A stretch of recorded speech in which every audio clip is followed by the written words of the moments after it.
तो जय हिंद बच्चों, बहुत बहुत स्वागत है आपका क्लास 10 की सीरीज़ में। मेरा नाम है विकास। आज हम ले आए हैं आपके लिए क्लास 10 की पॉलिनोमियल चैप्टर का एक्सरसाइज 2.2, जिसमें हम क्वेश्चन नंबर 1 कंप्लीट करने वाले हैं, उसके सारे पार्ट, और थोड़ा सा बेसिक सी टर्मिनोलॉजी देखने वाले हैं पॉलिनोमियल की। जैसे एक्स स्क्वायर का कोफिशिएंट क्या होगा, एक्स का कोफिशिएंट क्या होगा, सारे डाउट क्लियर हो जाएंगे आज इस लेक्चर में। बने रहिएगा हमारे साथ लास्ट तक, ठीक है बच्चा। और हाँ, अगर किसी बच्चे ने अभी तक इसका इंट्रोडक्शन पार्ट नहीं देखा है तो पहले तो प्लेलिस्ट में जाकर वो इसका इंट्रोडक्शन पार्ट ज़रूर देख ले, उसके बाद ही यहाँ आएगा, ठीक है। क्योंकि आपको जीरोस समझना होगा क्या है, मैंने अच्छे तरीके से उसमें एक्सप्लेन करा है, जीरोस क्या है, डिग्री क्या है, ठीक है बच्चा, एक बार वो ज़रूर देख लेना। तो चलो शुरू करते हैं। तो पहले तो जैसे मान लो कोई भी पॉलिनोमियल है, एक्स स्क्वायर 4x+3, देखो जिसकी जितनी डिग्री होगी, डिग्री मतलब हाईएस्ट पावर, जिसकी जितनी हाईएस्ट पावर होगी उसके उतने ही ज़ीरोज़ होंगे। तो उसकी कितनी है डिग्री, हाईएस्ट पावर कितनी है इसकी, 2 है, तो इसका मतलब इसके 2 ज़ीरोज़ होंगे। देखो यहाँ एक को मान लेंगे अल्फ़ा और एक को मान लेंगे बीटा, ठीक है। एक को मान रहे हैं अल्फ़ा, एक को मान रहे हैं बीटा। देखो अल्फ़ा एंड बीटा का रिलेशन देखने वाले हैं अभी जस्ट इसके बाद। पहले बेसिक से समझते हैं, एक्स स्क्वायर का कोफिशिएंट कैसे देखना है, एक्स का कोफिशिएंट कैसे देखना है, ठीक है बच्चा, समझो। तो पहले तो पॉलिनोमियल को कैसे लिखते हैं, इसको लिखने का एक फॉर्म होता है, ax² + bx + c, ठीक है।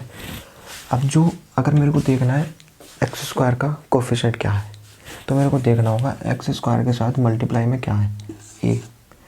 और अगर मेरे को देखना है सिर्फ एक्स का, किसका, अगर एक्स स्क्वायर का देखना हो तो क्या होगा, जो एक्स स्क्वायर के मल्टीप्लाई में, यहाँ क्या है a। इसका मतलब यहाँ कोफिशिएंट ऑफ एक्स स्क्वायर वो क्या है, a, ठीक है जी, a। और अगर मेरे को देखना है कोफिशिएंट ऑफ एक्स, तो कोफिशिएंट ऑफ एक्स जो एक्स के मल्टीप्लाई में है, एक्स के मल्टीप्लाई में क्या है, b, ठीक है। c क्या है, कांस्टेंट है, c क्या है, कांस्टेंट है। अगर इस पॉलिनोमियल की बात करूँ तो बताओ बच्चों एक्स स्क्वायर का कोफिशिएंट क्या होगा यहाँ इस पॉलिनोमियल में। देखो एक्स स्क्वायर के साथ जो मल्टीप्लाई में क्या है, अगर उसके मल्टीप्लाई में कुछ नहीं हो रहा है तो उसके मल्टीप्लाई में 1 होता है, ठीक है। तो यहाँ एक्स स्क्वायर का कोफिशिएंट क्या होगा, एक्स स्क्वायर का कोफिशिएंट होगा बच्चों 1, ठीक है। इस पॉलिनोमियल की बात कर रहे हैं, ठीक है बच्चा। अगर यहाँ एक्स का कोफिशिएंट देखना है, किसका, एक्स का, तो हमने देखना होगा एक्स के मल्टीप्लाई में क्या है, तो कोफिशिएंट ऑफ एक्स क्या है, 4, ठीक है जी। अब हमने देखना कि a की वैल्यू क्या होती है, b की वैल्यू क्या होती है, c की वैल्यू क्या होती है, ठीक है। ये आपको ज़रूर देखना है, क्वाड्रेटिक फॉर्म में ऐसे लिखते हैं किसी भी पॉलिनोमियल को, ठीक है। चलो अब बढ़ते हैं एक्सरसाइज 2.2 के ओर। तो आ जाओ बच्चों, शुरू करते हैं एक्सरसाइज 2.2 का पहला सवाल। तो देखो पहला क्वेश्चन क्या कह रहा है, आराम से समझेंगे। फाइंड द जीरोज़, क्या फाइंड करने को कह रहा है, जीरोज़ फाइंड करने को कह रहा है। फॉलोइंग क्वाड्रेटिक पॉलिनोमियल्स, यानी ये क्या है, क्वाड्रेटिक इक्वेशन है। इंट्रोडक्शन पार्ट में हमने अच्छे से समझा दिया था क्या है। And verify the relationship between the zeros and the coefficient, यानी फिर हमने वेरीफाई करना है जीरोज़ का एंड कोफिशिएंट का क्या रिलेशन है, ठीक है, करेंगे। देखो पहले क्या करने वाले हैं, सिंपली हम इसके नंबर ऑफ जीरोज़ फाइंड करेंगे। क्या फाइंड करेंगे, जीरोज़ फाइंड करेंगे। जीरोज़ फाइंड करने के लिए हम अप्लाई करने वाले हैं स्प्लिटिंग मिडल टर्म मेथड। कौन सा, स्प्लिटिंग मिडल टर्म मेथड हम यूज़ करने वाले हैं। देखो कैसे यूज़ करते हैं, तो जैसे क्या करने वाले हैं हम, ये जो लास्ट का नंबर है यानी जो कांस्टेंट है, कांस्टेंट को मल्टीप्लाई करना है एक्स स्क्वायर के कोफिशिएंट के साथ, ठीक है। अभी नेगेटिव है ना, ये भूल जाओ, नेगेटिव नेगेटिव सब भूल जाओ, सिर्फ हमने 8 की मल्टीप्लाई 1 के साथ करनी है, क्योंकि एक्स स्क्वायर का कोफिशिएंट क्या है, 1। तो अगर हम 8 की मल्टीप्लाई 1 के साथ करते हैं तो क्या आता है, 8 आता है बच्चों, सिंपली। अब 8 के बराबर में क्या है, नेगेटिव साइन है, यानी माइनस करके क्या आना चाहिए, 2 नंबर। ऐसे 2 नंबर अगर मैं मल्टीप्लाई करूँ तो क्या है, 8। अगर मैं मल्टीप्लाई करूँ तो क्या है, 8 आए। और अगर मैं माइनस करूँ, इन्हीं 2 नंबर को, तो क्या मिले मेरे को, 2 मिले, ठीक है बच्चों। दोबारा फिर समझते हैं क्या बताया। पहले तो जो कांस्टेंट है उसकी मल्टीप्लाई करेंगे एक्स स्क्वायर के कोफिशिएंट के साथ, ठीक है। 8 की मल्टीप्लाई करती 1 के साथ, क्योंकि एक्स स्क्वायर का कोफिशिएंट क्या है, 1 है। क्या मिला, 8 मिला, 8। ऐसे दो नंबर जो मल्टीप्लाई करके तो क्या मिल रहे हैं 8। कैसे पता लगा 8 आया? क्योंकि कांस्टेंट की मल्टीप्लाई करी एक्स स्क्वायर के कोफिशिएंट के साथ। ठीक है, हमेशा ये करना है हमें। फिर उसके बाद 8 के साथ क्या लगा है? माइनस का साइन, यानी माइनस करके क्या आना चाहिए? 2 आना चाहिए। ठीक है भैया, तो ऐसे दो नंबर अगर मैं मल्टीप्लाई करूँ तो क्या आ रहा है? 8 आ रहा है। और अगर मैं इन दो को माइनस करूँ तो क्या है? कैसे पता लगाएंगे? देखो, जो हमारा मल्टीप्लाई करके यानी उनका ए बी का प्रोडक्ट आया उसके कर लेंगे फैक्टर्स, एलसीएम लेके, जैसे कि हम करते हैं 2 4 जा, 2 2 जा, 2 1 जा। ठीक है जी, तो 2 इंटू टू अगर मैं करूँ तो 8 आ रहा है। ठीक है, अब मेरे को ऐसे दो नंबर बनाने हैं जिनको मैं माइनस करूँ तो क्या मिलेगा मेरे को? 2 मिलेगा। और अगर उन्हें मैं मल्टीप्लाई करूँगा तो मेरे को क्या मिलेगा? 8 मिलेगा। अगर मैं 4 इंटू टू की बात करूँ तो 8 मिल रहा है बच्चों। और अगर मैं 4 माइनस 2 की बात करूँ तो 2 मिल रहा है बच्चों। इसका मतलब वो दो नंबर क्या हो गए? 4 एंड 2। क्योंकि अगर मैं ए बी क्या लिख सकता हूँ? 4 माइनस 2। ए क्या हो गया? 4 हो गया। बी क्या हो गया? 2 हो गया। फाइनली हमें पता लग गई वो दो नंबर क्या है। एक बार फिर से समझते हैं क्या करना है। पहला स्टेप, हमने कांस्टेंट की मल्टीप्लाई एक्स स्क्वायर के कोफिशिएंट के कर लिए। क्या मिलेगा? जो भी मिला। ठीक है, फिर हमें देखना है सी यानी कांस्टेंट के साथ माइनस साइन। अगर माइनस साइन है तो माइनस करके क्या आना चाहिए? 2। और अगर प्लस साइन होता तो प्लस करके क्या आना चाहिए था? 2। ठीक है बच्चा, तो ऐसे दो नंबर जिन्हें मैं मल्टीप्लाई करूँ तो 8 मिल रहा है, अगर मैं माइनस करूँ तो क्या मिल रहा है? 2 मिल रहा है। ठीक है भैया, इतना समझ में आता है? हाँ, तो ठीक है। इसका मतलब देखो, जो नंबर वो आए ए एंड बी माइनस करके आ रहे हैं ना, ए माइनस बी करके क्या आ रहा है? 2 आ रहा है। बस ए माइनस बी की वैल्यू हमने 2 की जगह रखनी है, बाकी सब same. X square minus B H is रहेगा। 2 की जगह हमने क्या रखना है? A minus B. अब ए की वैल्यू क्या है? 4 है, माइनस बी की वैल्यू क्या है? 2 है। मल्टीप्लाई हो रहा है एक्स के साथ 2, एक्स को एज इट इज़ मल्टीप्लाई कर देंगे, माइनस इसको रख देंगे भैया 0 के ऊपर। ठीक है जी, अब यहाँ से क्या करना है? एक्स की मल्टीप्लाई कर देंगे अंदर। तो पहले तो मैं माइनस की मल्टीप्लाई करूँगा अंदर। अब माइनस क्या करता है बच्चों?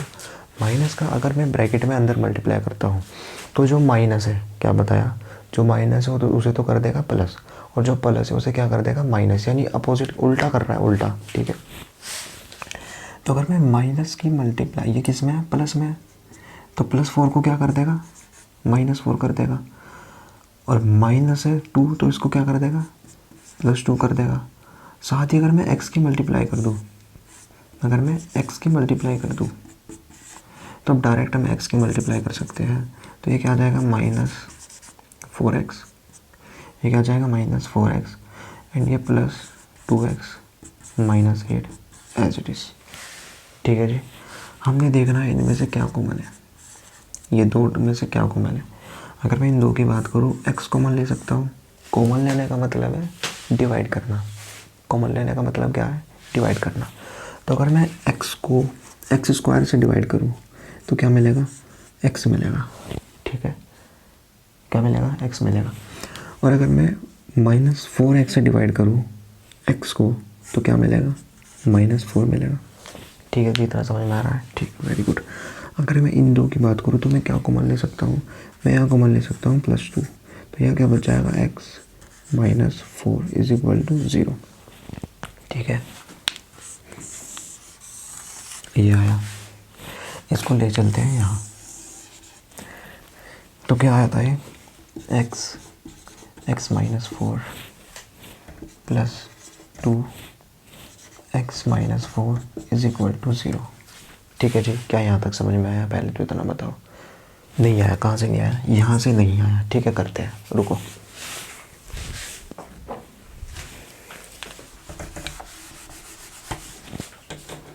देखो बच्चा, ध्यान से देखना है, ध्यान से। मैं इसको एज इट इज़ वही कर रहा हूँ, x² -4x +2x -8 = 0। चलो अच्छे से करते हैं। x² को मैं क्या लिख सकता हूँ? x × x लिख सकता हूँ, सिंपल। इसको मैं एज इट इज़ लिख सकता हूँ। ठीक है, इसको मैं क्या लिख सकता हूँ? +2x -4 × 2 क्योंकि 4 टू जा तो 8 ही मिलना है, is equal to 0 as it is. अब देखो ध्यान से करने वाले हैं बिल्कुल आराम से। अगर मैं इन दो की बात करूँ, देखो x इसके पास भी है, x इसके पास भी है, इन दो से मैं x कॉमन ले रहा हूँ। अगर यहाँ से x चला गया तो बचा क्या, एक x बचा बच्चों एक x माइनस, यहाँ से अगर मैं x हटाऊँ तो क्या बचता है, ओनली 4 बचेगा। ठीक है बच्चा, समझ में आ रहा है। अगर मैं यहाँ देखता हूँ तो 2 यहाँ पे भी है, 2 यहाँ भी है, तो मैं क्या कर रहा हूँ, 2 को ले लेता हूँ कॉमन। ठीक है भैया, अगर यहाँ से 2 जाता है तो क्या बचेगा, ओनली x, और अगर यहाँ से 2 गया तो क्या बचेगा, -4। इतना समझ में आया वेरी गुड, इतना समझ में आया तो ठीक है। अब देखो एक ये टर्म है, एक ये टर्म है, इन दो में क्या कॉमन आ रहा है, x-4 यहाँ भी है, x-4 यहाँ भी है, तो यहाँ से फाइनली x-4 कॉमन ले लेंगे, ब्रैकेट एज इट इज़। अब यहाँ क्या बचा, ओनली x, एंड यहाँ क्या बचा, +2 इज इक्वल टू 0। एक बार इसको 0 के इक्वल रख देंगे, एक बार इसको 0 के इक्वल रख देंगे। तो जब आप यहाँ से x-4 को 0 के इक्वल रख रहे हो और x+2 को 0 के इक्वल रख रहे हो, तो यहाँ से x की वैल्यू क्या आ जाएगी, 4, और यहाँ से x की वैल्यू क्या आ जाएगी, -2। ठीक है बच्चा, देखो ये क्या आती है, क्वाड्रेटिक इक्वेशन। ये क्या है, क्वाड्रेटिक इक्वेशन है। तो क्वाड्रेटिक इक्वेशन के कितने जीरोस आए, 2 जीरोस आए। एक को मान लो अल्फा, एक को मान लो बच्चा बीटा। ठीक है जी, आप इसका रिलेशनशिप देखने वाले हैं, जीरोस का एंड कोफिशिएंट का क्या है। अब इतना उतार लीजिए।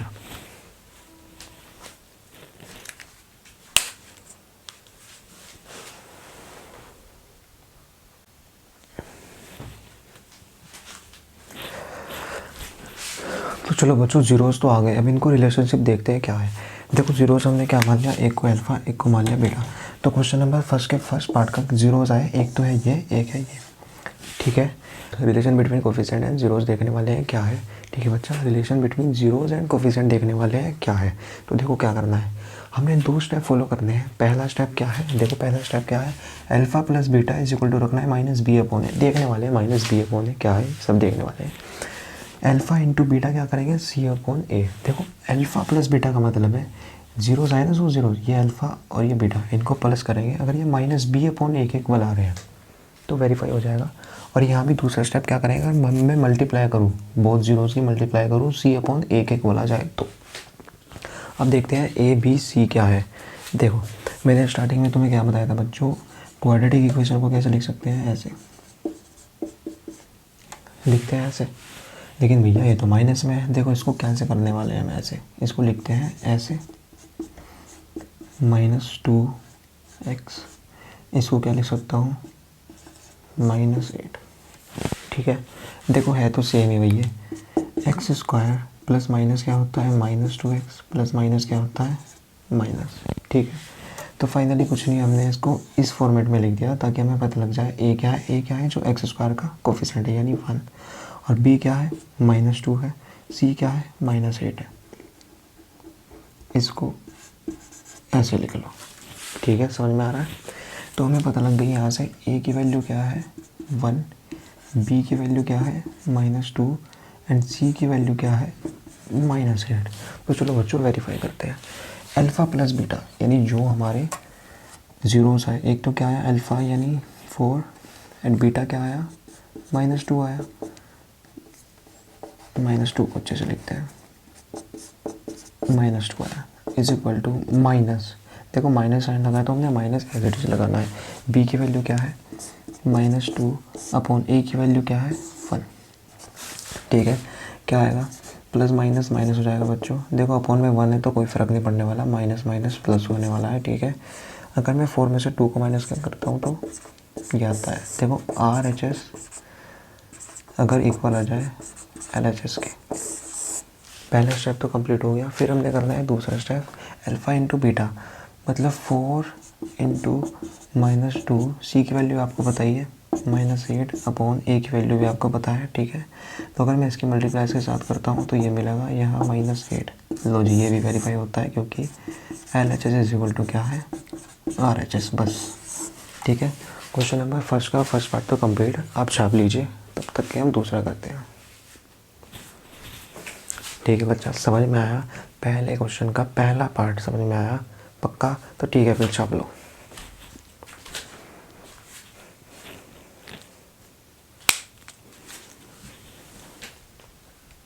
अब करते हैं क्वेश्चन फर्स्ट का सेकंड पार्ट करने वाले हैं। क्वेश्चन फर्स्ट का सेकंड पार्ट देखो कैसे है। 4s² minus 4s plus 1 given है, तो हमने क्या फाइंड करने हैं, पहले तो जीरोस फाइंड करनी है, फिर इसको वेरिफिकेशन करना है, ठीक है।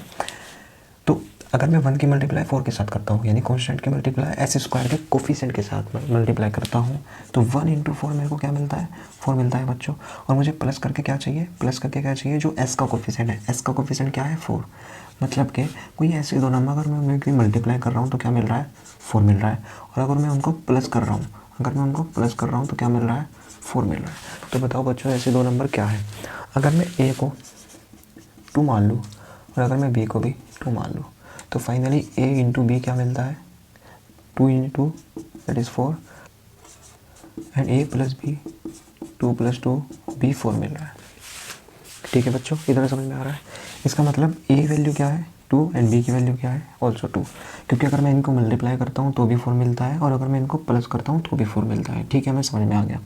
अब क्या करना है, 4s² minus as it is रहेगा, बस 4 की जगह हमने क्या रखना है, 4 की जगह हमने रखना है a + b, अब s तो एज इट इज़ मल्टीप्लाई में रखेंगे बाहर ब्रैकेट के, +1 एज इट इज़, इसको रख देना है 0 के इक्वल। ठीक है बच्चा, अब a एंड b की वैल्यू रख देंगे। a की वैल्यू क्या है 2, b की वैल्यू भी क्या है 2s + 1 = 0।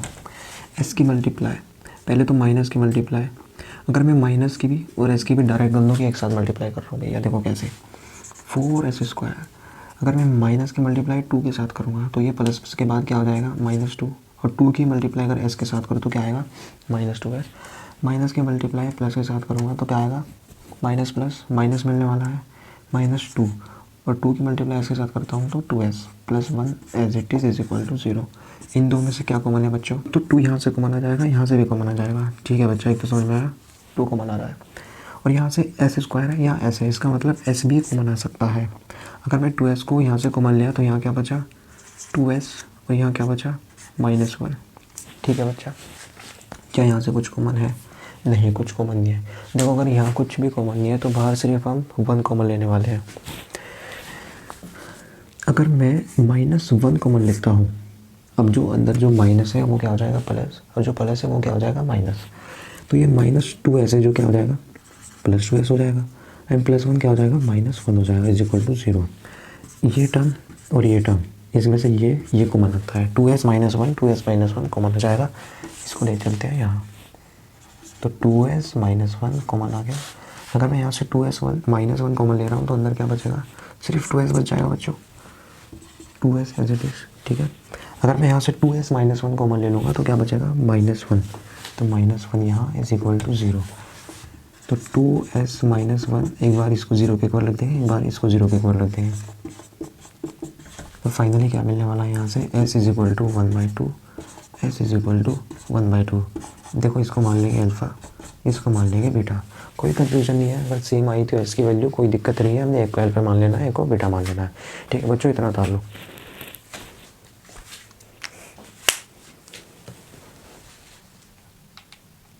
तो ठीक है बच्चों, जीरोस तो हमने फाइंड कर लिए 1/2, अल्फा = क्या है 1/2 एंड बीटा भी = क्या है 1/2। जीरोस फाइंड कर लिए, अब करते हैं वेरिफिकेशन। क्या करते हैं वेरिफिकेशन, चलो करते हैं वेरिफिकेशन।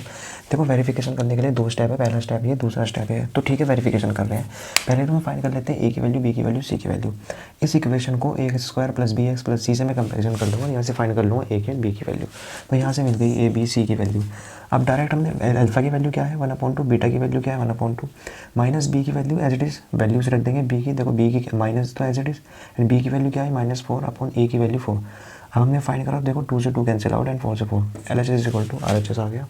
यहाँ भी फाइनली अल्फा × बीटा करा तो ये भी RHS = LHS आ गया। वेरिफिकेशन कंप्लीट करते हैं, नेक्स्ट पार्ट।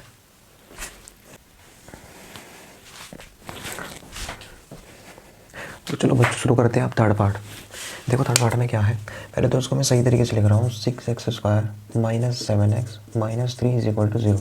ऐसे लिखने में कोई दिक्कत तकलीफ नहीं, क्योंकि मेरे को किस फॉर्म में लिखना है, ax² + bx।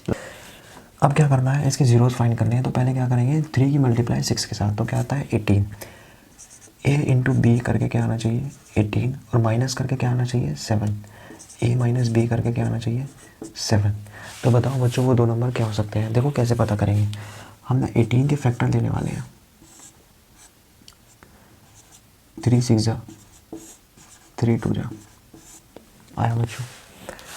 3 into 3 into 2 is equal to 18 आ रहा है। अगर मैं 3 इंटू 3 करूँ तो क्या आएगा, 9 इंटू 2 इज इक्वल टू 18 आ रहा है बच्चों। अगर मैं 9 इंटू 2 क्या कर रहा है, 18 आ रहा है। अगर मैं माइनस इंटू 2 कर रहा हूँ, यानी 9 माइनस 2 कर रहा हूँ तो इज इक्वल टू क्या मिलता है, 7। तो देखो ऐसे दो नंबर हमने जो चाहिए तो वो मिल गए। a into B 18, a minus 2। तो देखो बच्चों वो दो नंबर जो हमें चाहिए तो वो मिल गए। अगर मैं a इंटू बी कर रहा हूँ तो क्या मिल रहा है, 18। और अगर मैं a माइनस बी कर रहा हूँ तो क्या आया, 7। इसका मतलब a की वैल्यू क्या आई यहाँ से, 9, और यहाँ से b की वैल्यू क्या आई, 2। ठीक है, 9 माइनस 2 7। तो ठीक है, a की वैल्यू मिल गई, b की वैल्यू मिल गई। सिंपली a माइनस बी की वैल्यू कहाँ रखनी है, 7 की जगह। तो c(x² minus a minus b x multiply में as it is -3 is equal to 0। ठीक है बच्चा, तो समझ में आ रहा है। अब a की वैल्यू और b की वैल्यू पुट कर देंगे बस। 6(x² माइनस a की वैल्यू क्या है, 9 माइनस b की वैल्यू क्या है, 2x minus 3 is equal to 0। ठीक है जी।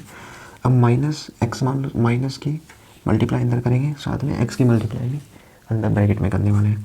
तो 6(x², अगर मैं माइनस की मल्टीप्लाई प्लस 9 के साथ करता हूँ तो क्या मिलने वाला है, -9। और -9 की मल्टीप्लाई एक्स के साथ करूँगा तो सिंपली -9x, माइनस माइनस क्या हो जाएगा, प्लस, और इसकी मल्टीप्लाई करूँगा तो 2x आ जाएगा, -3 as it is equal to 0। इन दो में से क्या कॉमन आ रहा है बच्चों, देखो इन दो में से कॉमन आ रहा है 3x। तो यहाँ क्या बच जाएगा, 2x, माइनस यहाँ क्या बचा 3। इन दो में से क्या कॉमन है बच्चों, कुछ भी कॉमन नहीं है तो +1 कॉमन ले लेंगे। 2x minus 3 is equal to 0 as it is रख देंगे। इसको ले चलते हैं थोड़ा सा यहाँ। तो 3x minus 2x minus 3 plus 1, 2x minus 3 is equal to 0। देखो एक ये टर्म है, एक ये टर्म है। क्या मैं इसमें से 2x माइनस 3 कॉमन ले सकता हूँ बच्चों। ठीक है, तो ले रहे हैं 2x माइनस 3।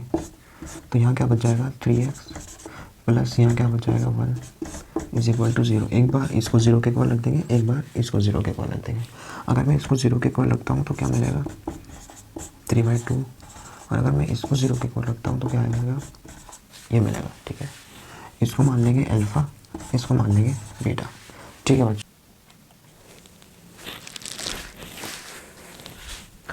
तो चलो बच्चों उसका वेरिफिकेशन कर लेते हैं। देखो वेरिफिकेशन ये रहा। अगर वेरिफिकेशन करना है तो 2 स्टेप है, पहला स्टेप, दूसरा स्टेप। पहले स्टेप में अल्फ़ा की वैल्यू रख दी, बीटा की वैल्यू रख दी, और यहाँ से ए बी एंड सी की वैल्यू फाइंड कर दी। तो देखो LHS किसके इक्वल आ गया, RHS के इक्वल आ गया। यहाँ भी LHS किसके इक्वल आ गया, RHS के इक्वल आ गया। ठीक है बच्चों, तुम्हें समझ में आ रहा है। इस लेक्चर का ड्यूरेशन ज़्यादा बड़ा हो गया है, तो कोशिश करेंगे हम नेक्स्ट लेक्चर में क्वेश्चन नंबर 1 कंप्लीट कर लेगा।